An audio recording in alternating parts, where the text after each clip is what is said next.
Well, today everybody, in this video, we're going to be talking about how to market yourself as a musician. In this video, I'm going to be giving you guys my tips and tricks and advice on what to do and what not to do based off of my experience that I've been doing the musical journey, the musical career for myself for give or take 7 years. And I'm just really passionate about making this video because I view this video as one of my most valuable videos.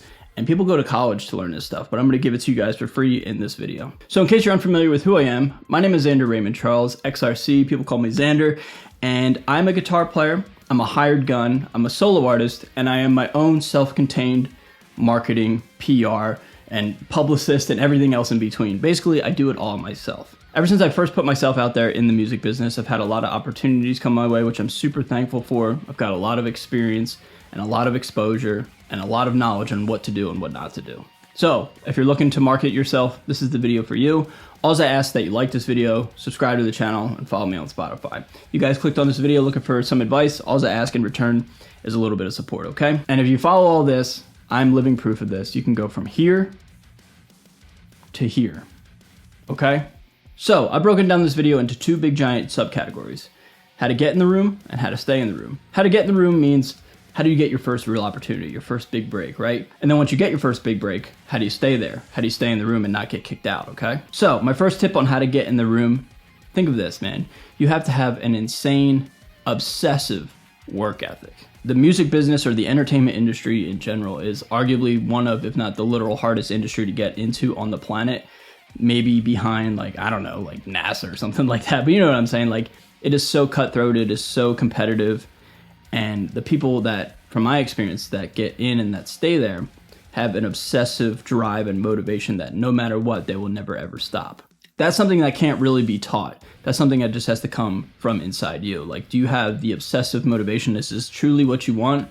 Or is this like your backup plan? It's an age-old thing. Like, if it's your backup plan, you're not going to put in as much effort as if it was plan A. So this better be plan A for you, okay? But if you have unrelenting self-motivation and are incredibly driven, you will set yourself apart from the pack like that immediately, because a lot of people want this, but not many people have the opportunity and the drive and the motivation. Next thing I want to talk about is you have to become what Ola England calls a computer virus, meaning put yourself out there on the internet. The internet is where everything happens anymore. Gone are the days where the Beatles were playing in the pubs for 4 or 5 nights a week and just hoping to be seen by some sort of, A&R guy or some record label exec. The talent scouts, to the best of my knowledge, really aren't going to the local scenes as much as going on Instagram, going on TikTok to find the new and upcoming artists. If you're a band, if you're an artist, if you're just a musician in general, whatever you want to call it, don't be so focused on playing like the DIY shows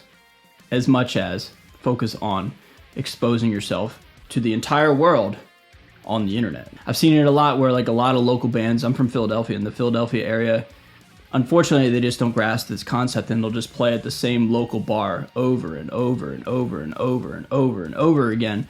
And then they're not sure why their band isn't growing and why nobody's coming to their shows. It's because you're oversaturating your own market. You're playing too much. If it's a show, you got to give people a reason to come out to a show. It's hard enough for like big giant bands to get people to come out to a show. So it's incredibly competitive, and people just aren't going to care about your band and what you're doing if you're just playing at the same local bar every single night, every single weekend. People just aren't going to care. But what you can do with playing the local show is you can film it, you can get a whole bunch of content, and you can make one show a big giant event where everybody comes out.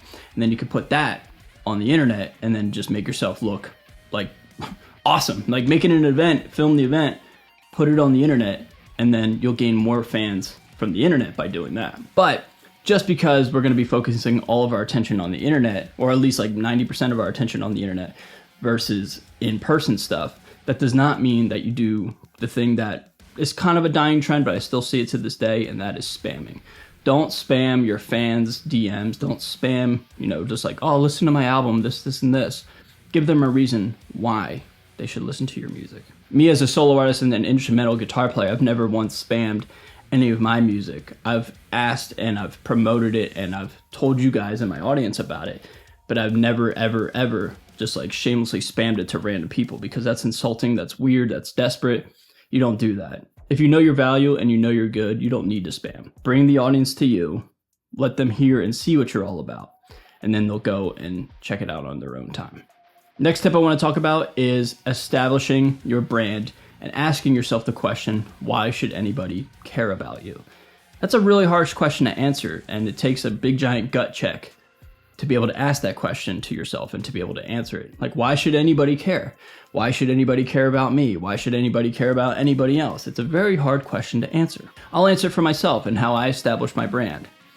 Hindsight's 2020, but one of my biggest branding things is my aesthetic, my tattoos. And I've leaned into that very, very heavily. I have some pretty unique tattoos. I have heavy black work. And at the time when I first did it like 4 years ago, I truly never thought it would become what I'm known for from a visual standpoint. You know, hindsight's 2020. How could I not know that? I know, I'm just saying. But for whatever reason, that gains people's attention initially. That's just a fact. And a lot of people love it, but a lot of people hate it. And I'm just being incredibly honest with myself and with you all. For whatever reason, people like to care about what I'm doing because they first see me visually, and it's shocking for the most part. Not shocking to all, but shocking to a lot of people. Then, now that I've got their attention from my aesthetic, then they can see that I'm actually pretty proficient at writing awesome, cool, bouncy guitar riffs.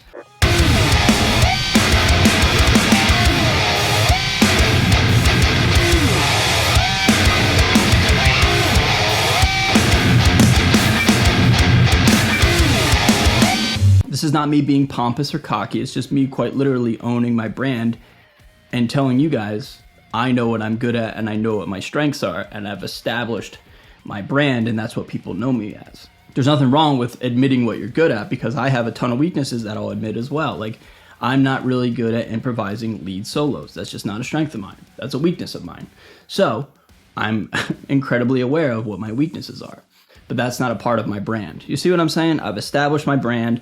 People know me for what I'm good at and what I do, and therefore I'm known in the industry to some capacity for being good at what I'm good at. So I have to ask that question to you one more time. Why should anybody care? It's a very hard question to answer, but everybody has something unique about themselves and special about themselves that make them stand out from everybody else. So you, as a musician, have to really dig deep and figure it out what it is you're trying to do and say on your instrument or with your band or whatever, and then lean into that strength 110%. Do not try to be average at everything. Be incredibly good and proficient at a few things, and then you'll be known for being incredibly efficient and proficient at those few things. Therefore, you've established your brand, and therefore people know what to expect from you, and people who are looking to hire you for either gigs or hired gun positions, they know what you bring to the table. And last but not least, network, network, network. Meet people. Whenever you have the opportunity to meet somebody, just do your very best to network. And just in case you're unfamiliar with what networking is, to put it bluntly, it's just meeting people out in the real world and just trying your best to gain some sort of connection and interaction with them. Again, don't be spammy, don't be over the top, don't be annoying, for lack of a better word, but when you get the opportunity to meet somebody, just be super kind, network, say what you do, have a conversation, chop it up about the business and about music or whatever, and then leave that conversation, and hopefully you and this other person have made a connection. You can always exchange Instagrams or TikToks. That's always beneficial. You can exchange numbers if you want to. That's a little bit more like of a personal thing, but like people love to share their Instagrams and their TikToks. Oh yeah, I'll follow you, follow me back, etc. So when you have the opportunity to meet somebody, make sure that you network and just try to gain a connection with them, okay? And you can meet people all over the place in the music business, like NAMM. If you go to NAMM, that's probably the best place for like starters and beginners to meet a vast majority of people in the industry. Go to the NAMM show out in California.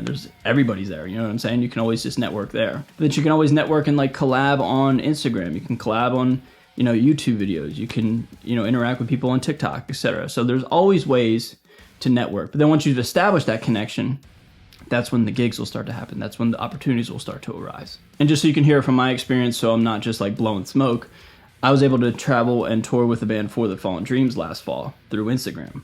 A member of the band reached out to me and asked if I was available to tour, and I said yes to that, and we went on a full US tour last fall with Monuments. I then got invited back for this past spring's tour with For the Fallen Dreams, and then I met Elijah, who was direct support for the Fallen Dreams, on that tour. And then Elijah hired me to go on the 6 weeks tour with From Ashes to New. And now I'm going back out on tour with Elijah here in about 2 weeks, etc., etc. I've also met Tommy Vext, who hired me for his tours and his shows through Instagram as well. And again, this is not me name dropping. This is not me saying, wow, I've done all these good things. It's just listen to me. I'm just saying that through establishing my brand and networking, I've been very thankful and I'm fortunate enough to be able to obtain opportunities and make opportunities happen for myself. And therefore, I'm able to continue to network and grow my own individual brand, as well as do the job that I'm hired for and help the artists that are asking me to do the job. You understand? I'm just gonna say this one more time. I always do it in my videos, but I'm just gonna say it one more time. This is not me bragging or being arrogant. I'm literally here to help and educate. I'm using my own examples to let you know that I'm not full of shit. You know what I'm saying? So just gotta say that because people always twist my words.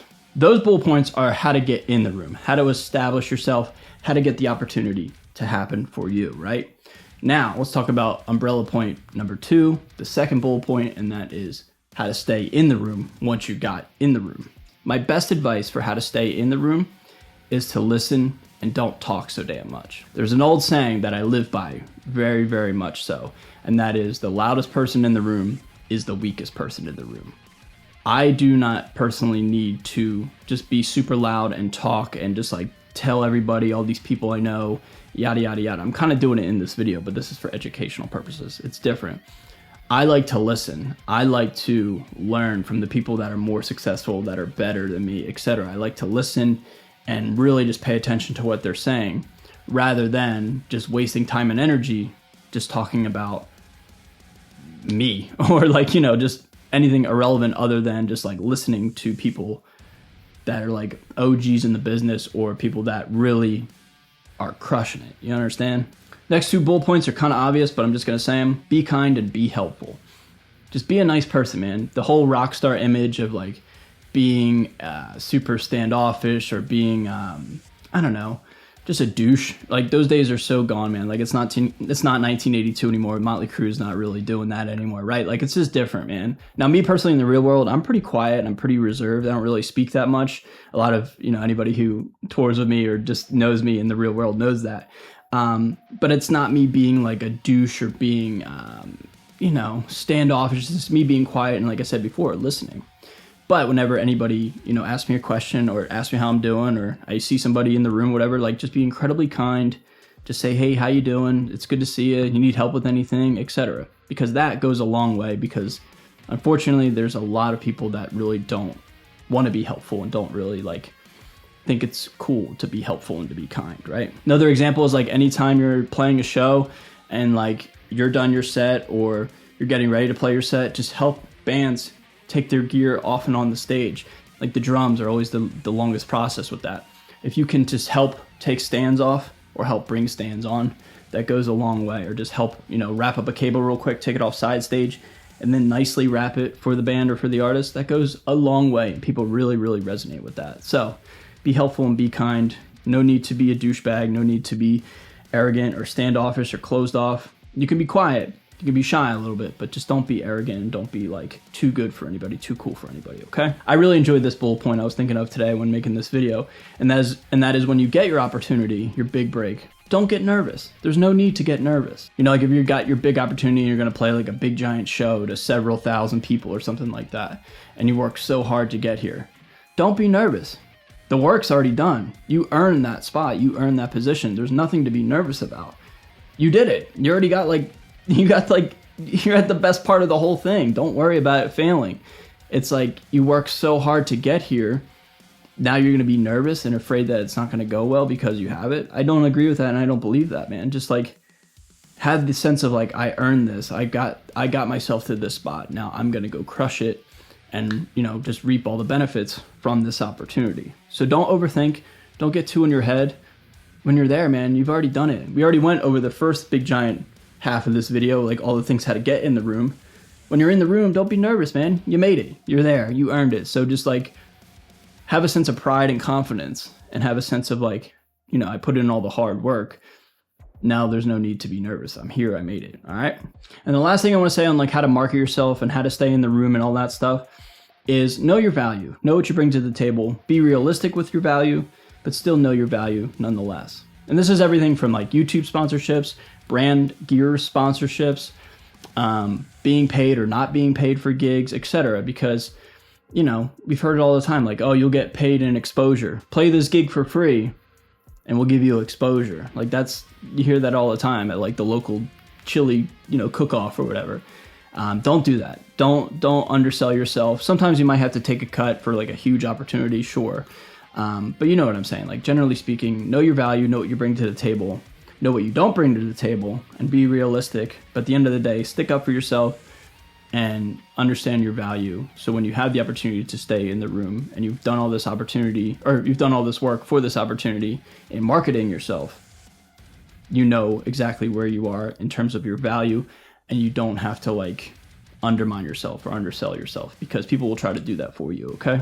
So everybody, in conclusion, yeah, just work your ass off, be a good person, just try your best, and when the opportunity presents itself, just take it, okay? So everybody, those are my thoughts and opinions on this video. Thank you so much for watching and listening. I really sincerely appreciate you. I hope this video helped you guys. Like I said before, man, this video is just all here to educate and help you guys along the way. I'm still learning myself, and I'm still implementing these very things that I'm telling you guys into my own life, okay? So that being said, leave your thoughts and opinions down below. Subscribe to the channel, follow me on Spotify, like this video. Appreciate y'all so much. With that being said, I'm out of here. See you guys next time. Later.